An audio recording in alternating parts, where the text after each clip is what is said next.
हाय दोस्तों, आप कैसे हैं। मैं यूट्यूब चैनल मिशन 2020 में आपका स्वागत है। जैसा कि हमने एक पहले वीडियो डाल चुका है, काफ़ी प्रतिक्रिया आई हैं, उस पर काफ़ी सुझाव आए हैं, बहुत लोग लाइक किए हैं, पसंद किए हैं। अब ये इस चैनल का दूसरा वीडियो है, जीएस नंबर 2। तो आइए दोस्तों शुरू करते हैं। क्वेश्चन नंबर 1 है, सौर मंडल की उत्पत्ति से संबंधित इनमें से कौन सा सिद्धांत सही ढंग से मेल खाता है। आपके पास चार ऑप्शन है, जवाब दीजिए।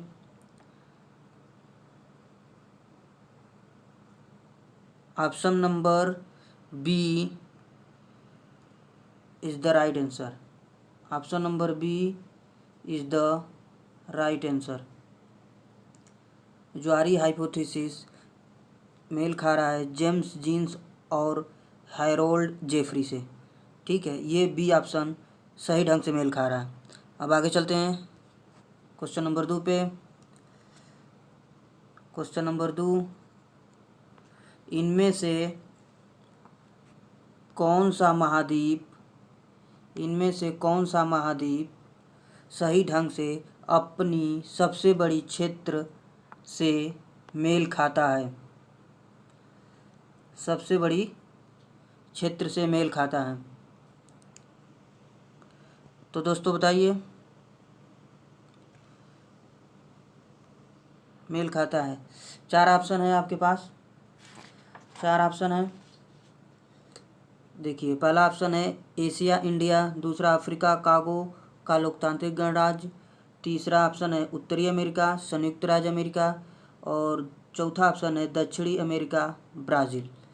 तो सही मेल बताना है दोस्तों, सही मेल, सबसे बड़े क्षेत्र और सही मेल बताना है। तो इसमें है आपका ऑप्शन नंबर डी सही है। ऑप्शन नंबर डी सही है। ठीक है दोस्तों, अब बात करते हैं ऑप्शन नंबर 1 की। तो एशिया में सबसे बड़ा देश चाइना है। एशिया में सबसे बड़ा देश चाइना है। ये चाइना है, एशिया में सबसे बड़ा देश चाइना है। और दूसरा ऑप्शन को देखते हैं अफ्रीका।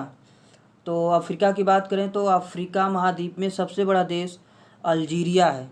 अफ्रीका महाद्वीप में सबसे बड़ा देश अल्जीरिया है, इसलिए बी ऑप्शन गलत है। तीसरा ऑप्शन देते हैं उत्तरी अमेरिका। उत्तरी अमेरिका महाद्वीप में सबसे बड़ा देश कनाडा है, इसलिए तीसरा सही है। लेकिन चौथा ऑप्शन सही है। दक्षिणी अमेरिका में ब्राज़ील सबसे बड़ा देश है। दक्षिण अमेरिका महाद्वीप में ब्राज़ील सबसे बड़ा देश है। ठीक है दोस्तों, अब आगे चलते हैं। क्वेश्चन नंबर 3, असंगत मिलान खोजें। ठीक है, इसमें भी गलत मिलान देखना है, कौन सा मिलान गलत है। पहला ऑप्शन है दुनिया में सबसे बड़ी प्राणी, तो ये सही है मिलान। ऑप्शन नंबर 2, दुनिया में सबसे बड़ा डेल्टा वन, तो सुंदरबन सबको पता है। ऑप्शन नंबर 3, दुनिया में सबसे गहरी झील, तो ये ऑप्शन गलत है, ये असंगत है। दुनिया में सबसे गहरी झील बैकाल झील होती है। ठीक है, और ऑप्शन नंबर चौथा सही है। तो हो गया आपका option number C is the right answer, यानी ये मैच नहीं खा रहा है। दुनिया में सबसे गहरी झील बैकाल झील होती है। ठीक है दोस्तों, अब आगे चलते हैं क्वेश्चन नंबर 4 में। क्वेश्चन नंबर 4, इनमें से कौन सा हिमालय या हिमाचल के महत्वपूर्ण पहाड़ी रिसोर्ट में से एक नहीं है। ठीक है दोस्तों, आइए देखते हैं। चार ऑप्शन है बाड़ासुर, छैल, रानीखेत, नैनीताल। तो बताइए दोस्तों, तो आपको हम बता दें कि इसमें ऑप्शन नंबर पहला सही है। ठीक है, ये नहीं है, बाड़ासुर नहीं है। ठीक है दोस्तों, अब नेक्स्ट क्वेश्चन चलते हैं। क्वेश्चन नंबर 5, क्वेश्चन नंबर 5 देखते हैं। भारतीय मानक मेरिडियन 5 राज्यों के माध्यम से गुजरता है।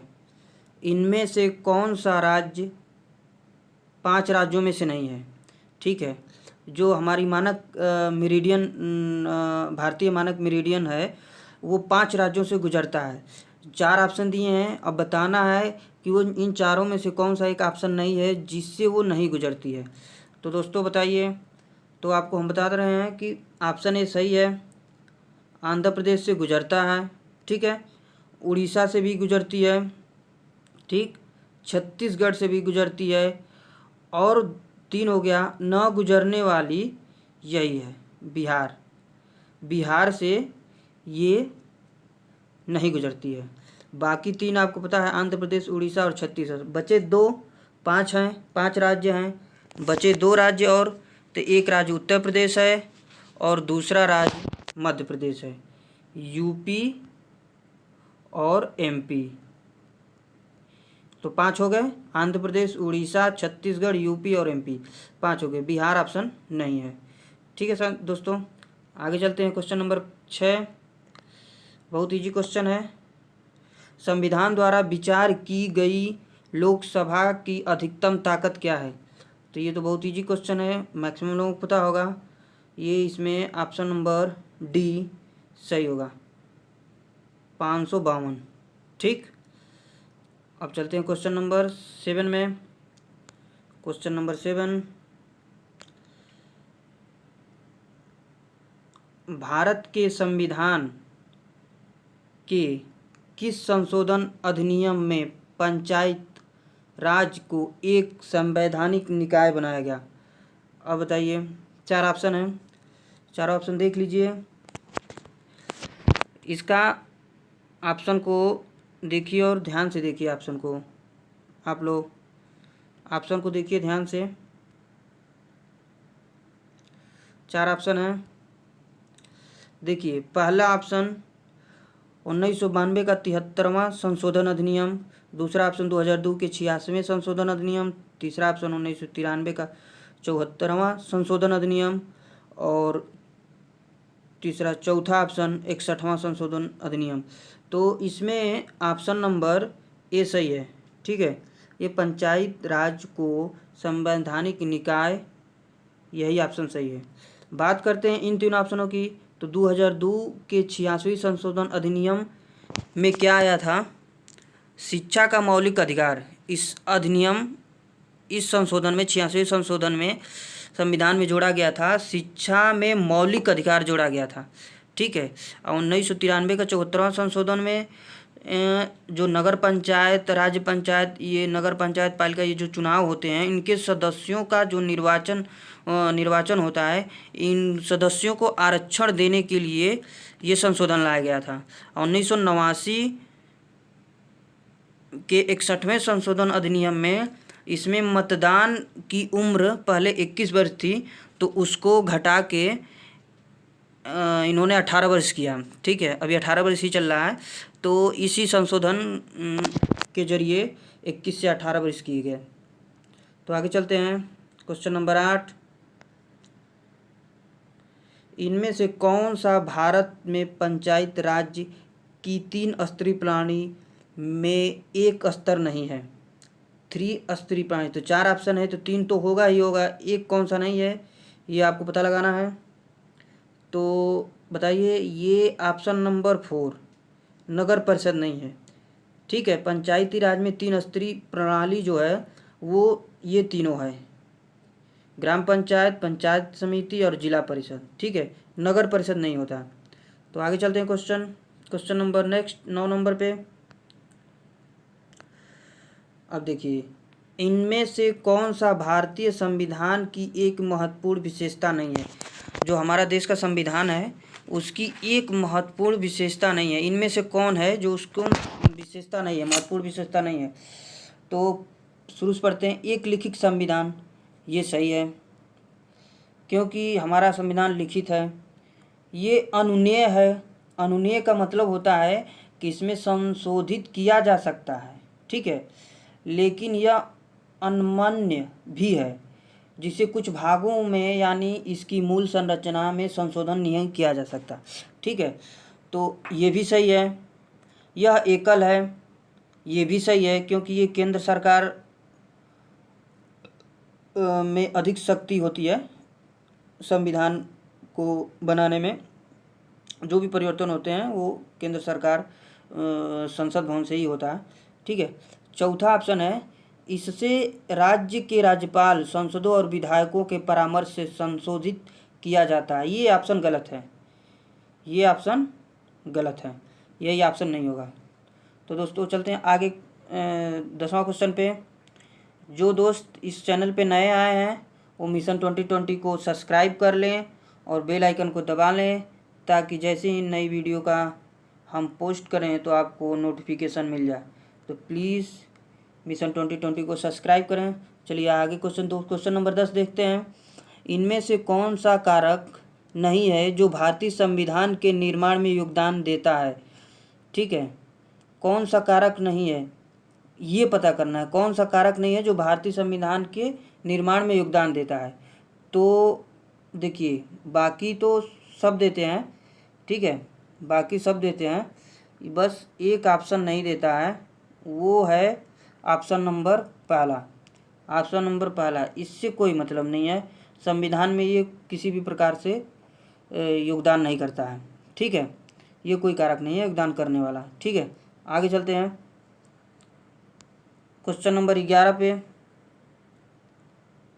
आते हैं। क्वेश्चन नंबर 11, ब्रिटिश शासन के आगमन से पहले भारत की स्वतंत्र अर्थव्यवस्था की उस समय निम्नलिखित में से कौन सा प्रमुख व्यवसाय नहीं था?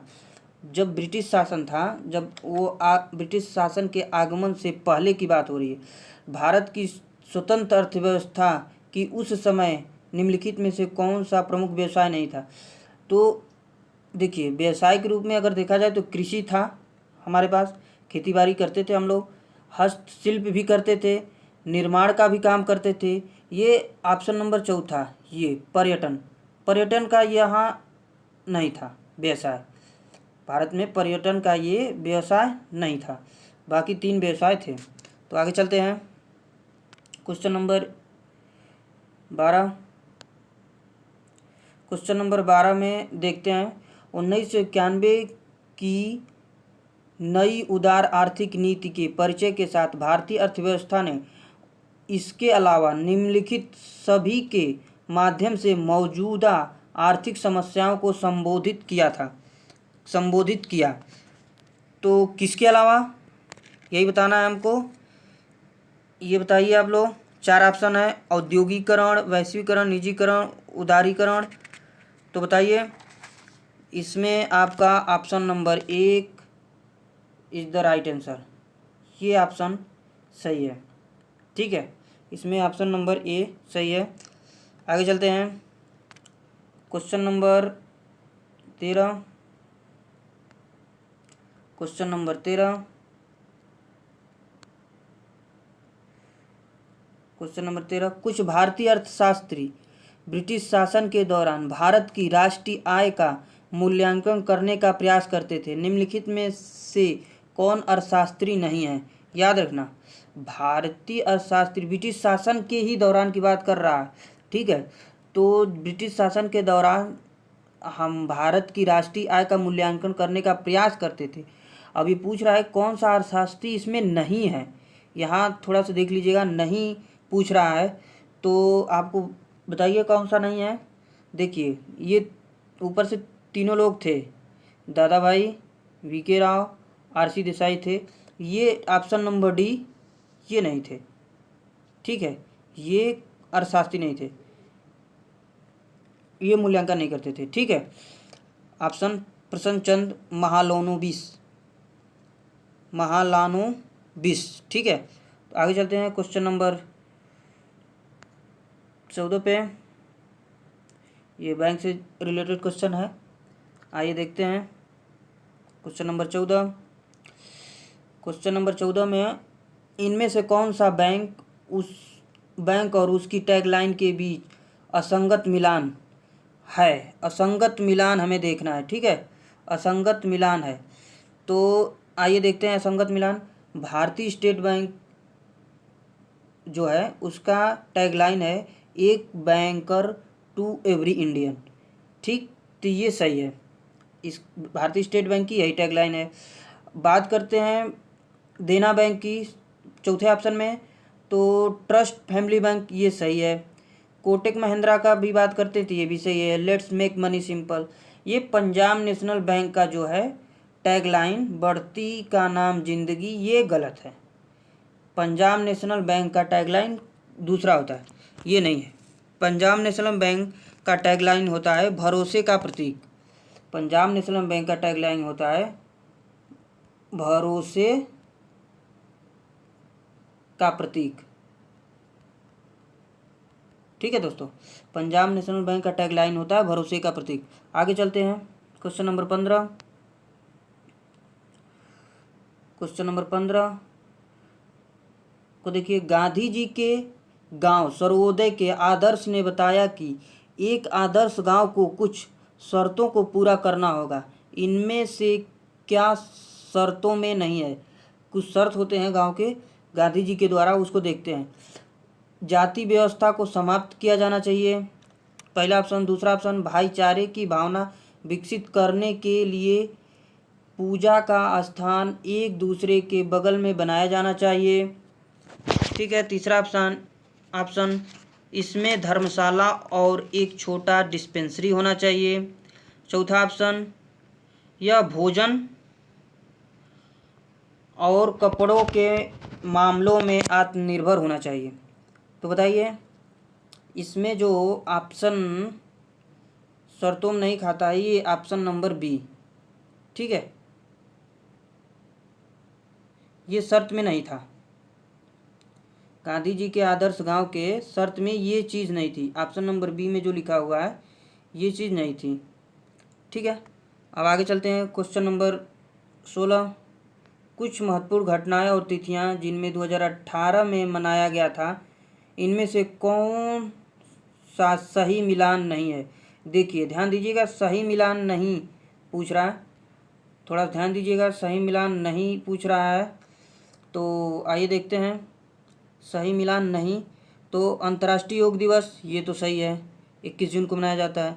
विश्व स्वास्थ्य दिवस 7 अप्रैल, सही है। विश्व पृथ्वी दिवस 22 अप्रैल, सही है। अंतर्राष्ट्रीय जैव विविधता दिवस, ये ऑप्शन मिलान नहीं कर रहा। अंतर्राष्ट्रीय जैव विविधता दिवस आपको बता दें कि 22 मई को मनाया जाता है।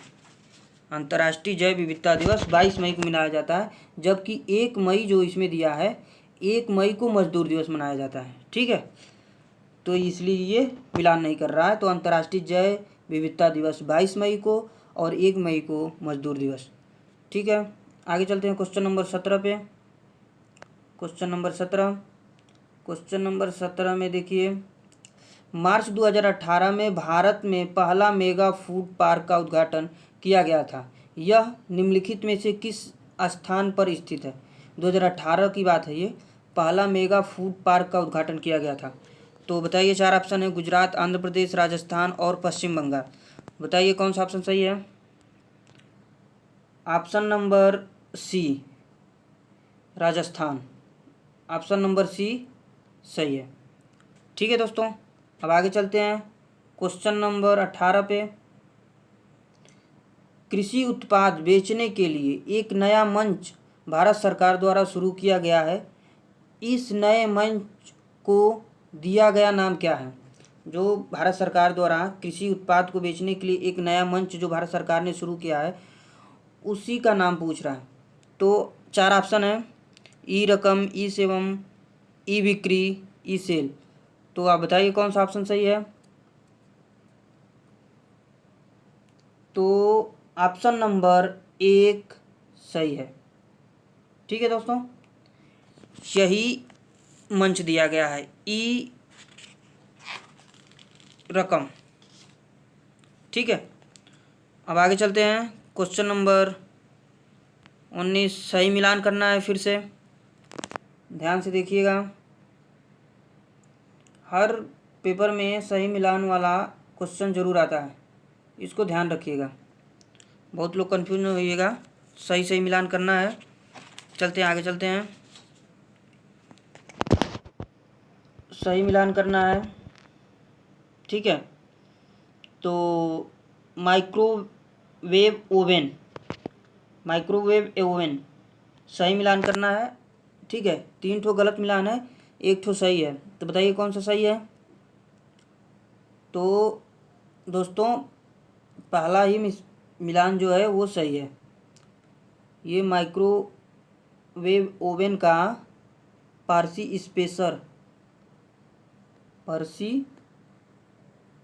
स्पेंसर, ठीक है, ये सही है। अब यहाँ बात है, ये गलत है, ये गलत है और ये गलत है, तीनों गलत है। ट्रांसफार्मर का जो एक तरह से उसका आविष्कार जो जिन्होंने किया था ट्रांसफार्मर का, वो ऑटो ब्लाथी थे, ठीक है। ऑटो कर लें चाहे ओटो कर लें, ठीक है, ओटो ब्लाथी थे। और बैटरी का बात करें तो बैटरी का जॉन स्ट्रिंगफेलो।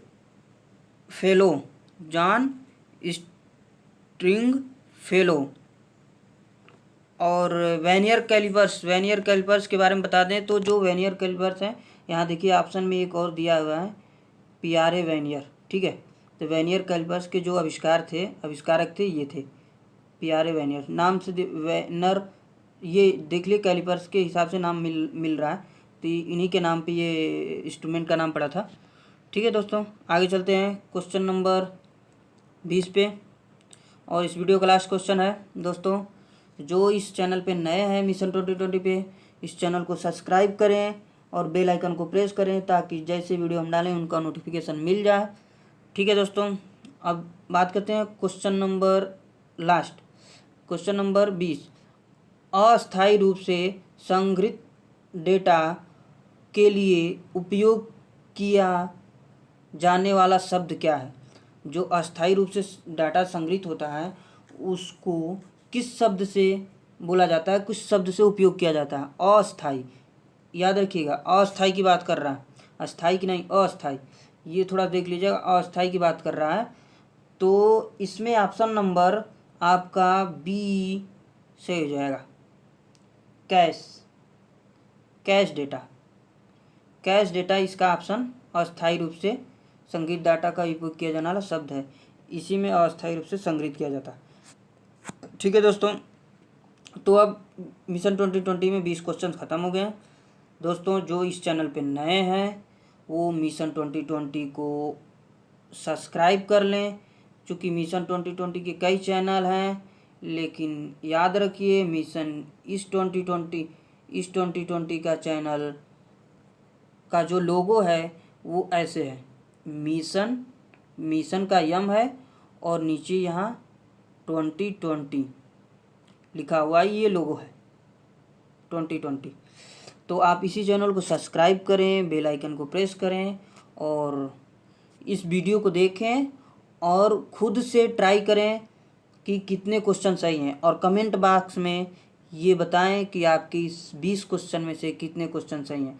पिछले वीडियो क्वेश्चन कुछ इजी थे, इस वीडियो क्वेश्चन कुछ उससे टफ हैं, इसलिए आप इसको देखें और बताएं कि कितने क्वेश्चन आपके सही हैं। बाकी और कोई सुझाव देना चाहते हैं तो कमेंट बॉक्स में कमेंट करके कृपया सुझाव दें। थैंक यू दोस्तों, ओके, जय हिंद, जय भारत, वंदे मातरम।